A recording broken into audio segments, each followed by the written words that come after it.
నమస్తే, నేను మీ రవికిరణ్ శర్మ, వేలూరి, జ్యోతిష రత్న అవార్డు గ్రహీత.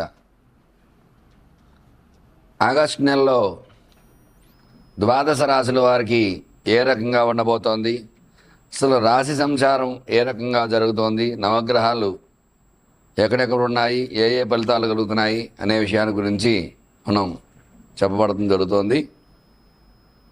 ఇప్పుడు ముఖ్యంగా నవగ్రహాల్లో రవి సంచారం మొట్టమొదటగా చూసుకున్నట్లయితే రవి ఆగస్టు 17 వరకు సింహరాశిలో సంచారం చేస్తున్నాడు.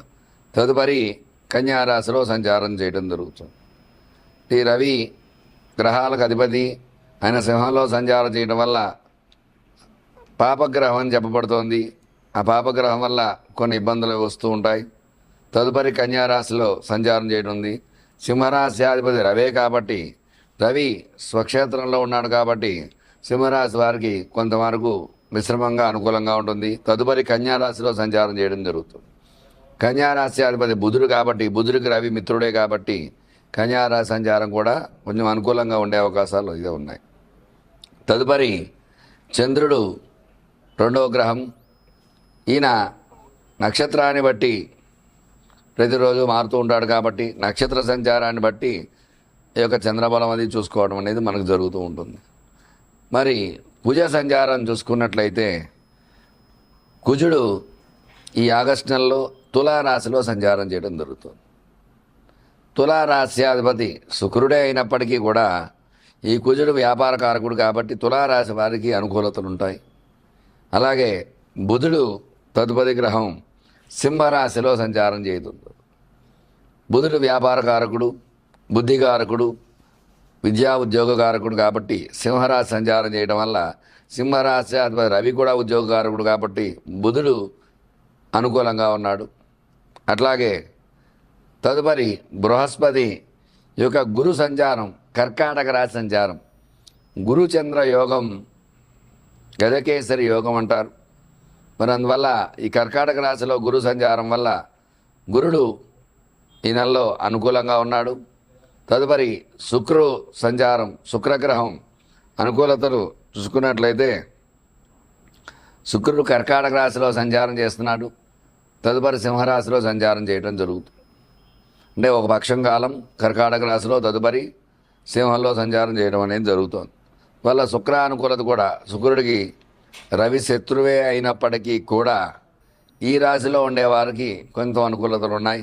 అలాగే తదుపరి శని వక్రంలో ఉన్నాడు. వక్రంలో కుంభంలో సంచారం చేస్తున్నాడు కాబట్టి పాపగ్రహం వక్రిస్తే శుభం చేస్తుంది కాబట్టి కుంభరాశి వారికి శని భగవానుడు అనుకూలంగా ఉన్నాడు. అలాగే రాహువు చూసుకున్నట్లయితే కుంభంలో సంచారము, కేతువు చూసుకున్నట్లయితే కన్యలో సంచారం చేయడం జరుగుతుంది. అందువల్ల ఈ నవగ్రహ సంచార స్థితిగతులను బట్టే ఈ యొక్క ద్వాదశ రాశుల వారికి ఎలా ఉండబోతోంది, ఏ ఏ రాశి వారికి ఏ ఏ ఫలితాలు కలిగిపోతున్నాయి అనే విషయాన్ని ఈ ఆగస్టు నెలలో మరి రాశుల వారీగా చూసుకున్నట్లయితే ఏ రకంగా ఉండబోతోంది అనే విషయాన్ని గురించి మనం చర్చించుకోవడం జరుగుతోంది. మీనరాశి వారికి ఈ ఆగస్టు నెలలో ఏ రకంగా ఉండబోతోంది, ఎలాంటి అనుకూలతలు ఉన్నాయి, ఎలాంటి ప్రతికూలతలు ఉన్నాయి అనే విషయాన్ని గురించి మీకు చెప్పడం జరుగుతోంది. మీనరాశి అధిపతి గురుడైనప్పటికీ కూడా ఈ రాశి వారికి ఏళ్ళనాటి శని ప్రభావం వల్ల కొన్ని ఇబ్బందులు అయితే ఉన్నాయి. వ్యయస్థానంలో ఈ యొక్క శని వక్రించి కుంభంలోకి చేరడం ద్వారా వ్యయంలో రాహు సంచారం వల్ల ఈ రాశి వారికి అనుకూలతల కంటే కూడా ప్రతికూలతలు ఎక్కువగా ఉన్నాయి. వ్యాపారపరంగా చూసుకున్నట్లయితే వ్యాపారం ప్రతికూలంగా ఉండి తగు జాగ్రత్త వహించాలి. ఆరోగ్యపరంగా చాలా జాగ్రత్త వహించాలి, లేదంటే ఆరోగ్యం విషయంలో తగు జాగ్రత్తలు వహించాలి, లేదా ఇబ్బందులు పడవలసి వస్తుంది. అట్లాగే రుణ బాధల నుంచి కొంచెం ఎక్కువ అవుతూ ఉంటాయి, ఈతి బాధలు ఎక్కువగా ఉంటాయి, తగు జాగ్రత్తలు వహించాలి. అట్లాగే వివాహ ప్రయత్నం చేసేవారికి ప్రతికూలంగా ఉంది, అనుకూలతలు తక్కువగా ఉన్నాయి. చాలా తక్కువ పర్సెంట్ మాత్రమే అనుకూలతలు ఉన్నాయి, 20% వరకు అనుకూలత వచ్చే అవకాశాలు ఉంటాయి. అట్లాగే సంతాన ప్రయత్నంగా చూసుకున్నట్లయితే సంతాన ప్రయత్నాలు కూడా సఫలీకృతం కావు, తగు జాగ్రత్త వహించాలి. సంతాన విషయంలో కూడా సంతాన పాశుపతం, విశేషమైన అభిషేకాలు, పూజలు, హోమాలు ఉంటాయి. దానికి సంబంధించి ఏదైనా రెమెడీస్ ఉంటాయి కాబట్టి ఖచ్చితంగా వాళ్ళు చేసుకున్నట్లయితే అనుకూలతలు వచ్చే అవకాశం ఉంటాయి. అట్లాగే విద్యాపరంగా చూసుకున్నట్లయితే విద్యార్థులు అనుకున్న రీతిలో రాణింపు లేకపోవడం, ర్యాంకుల్లో పాస్ అవ్వకపోవడం, ఇబ్బందులు పడుతూ ఉంటారు. ఉద్యోగ ప్రయత్నం చేసేవారికి ఉద్యోగ ప్రతికూలతలు ఉన్నాయి, తగు జాగ్రత్తలు వహించాలి. ఉద్యోగ ప్రయత్నాలు అనుకూలతలు తక్కువగా ఉన్నాయి. ఒకవేళ వచ్చినా కూడా అనుకున్న రీతిలో రాణింపలేకపోవడం, ప్రమోషన్స్ ఆగిపోవడం, ఇబ్బందులు పడటం అట్లాంటివి ఉంటూ ఉంటాయి. ఏలినాటి శని ప్రభావం ఈ రాశిపై కొంచెం అధికంగా ఉంటుంది. ఎందుకంటే మధ్యమ స్థానంలో ఉన్నాడు కాబట్టి శని ప్రభావం ఎక్కువగా ఉంటుంది కాబట్టి ఇబ్బందులు వహించవలసి వస్తుంది. అట్లాగే వివాహ ప్రయత్నం, సంతాన ప్రయత్నం వారికి ప్రతికూలంగా ఉన్నాయి. ఉద్యోగ ప్రయత్నాలకి ప్రతికూలంగా ఉన్నాయి. విద్యాపరంగా ప్రతికూలతలు ఉన్నాయి. స్టాక్ మార్కెట్లో స్టాక్స్ పెట్టేవారు జాగ్రత్తగా పెట్టాలి, లేదంటే స్టాక్స్లో లాస్ అవ్వడం జరుగుతుంది, ఇబ్బందులు పడుతూ ఉంటారు. రియల్ ఎస్టేట్ పరంగా క్రయ విక్రయాలు తక్కువగా జరుగుతాయి. దానివల్ల రియల్ ఎస్టేట్ అనుకున్న రీతిలో రావాలి లేకపోవడం ఇబ్బందులు పడుతూ ఉంటారు. అట్లాగే కోర్టు వ్యవహారాలు అనుకూలంగా ఉన్నాయంటే కోర్టు వ్యవహారాలు ప్రతికూలంగా ఉంటాయి. సినీ రంగంగా చూసుకున్నట్లయితే సినీ పరిశ్రమ కూడా అనుకున్న రీతిలో రాణింపలేకపోవడం, ఫ్యాన్స్ యొక్క మన్ననలు పొందలేకపోవడం, హిట్ అవుతుంది సినిమా యావరేజ్గా వెళ్ళడం, ఇబ్బందులు పడటం ఇట్లాంటి అవకాశాలు ఉంటాయి. అట్లాగే రాజకీయ పరంగా చూసుకున్నట్లయితే రాజకీయ నాయకులు ప్రజల మన్ననలు పొందలేకపోవడం, ఇబ్బందులు పడటం, అనుకున్నవన్నీ చేయలేకపోవడం ద్వారా ప్రజల యొక్క మన్ననలు పొందలేక ఇబ్బందులు పడుతూ ఉంటారు. అలా మొత్తమే చూసుకున్నట్లయితే ఈ రాశి వారికి ఆరోగ్యపరంగా, వ్యాపారపరంగా, విద్యాపరంగా, ఉద్యోగపరంగా, ఏ రకంగా కోర్టు పరంగా, రాజకీయ పరంగా ఏ రకంగా చూసుకున్నా కూడా ప్రతికూలతలు ఎక్కువగా ఉన్నాయి.